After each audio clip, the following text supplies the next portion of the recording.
মানে দুবাই এসে তাকে ফিরিয়ে দিতে হয়েছে।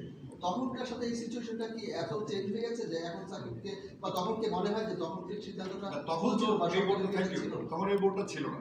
এই বোর্ডটাতে আজকে প্রথম যখন নতুন ভাবে কন্ট্রাকচুয়াল ইস্যুগুলো আসবে প্লেয়ারদের সাথে জানুয়ারি মাস থেকে শুরু হওয়ার কথা, বিপিএল রিজনে আমাদের বসা হয়নি, বা আজকে আমরা সেই সিদ্ধান্ত নিয়ে এসেছি যে আগামী 1 বছর কারা আমাদের সাথে চুক্তিতে আসবে।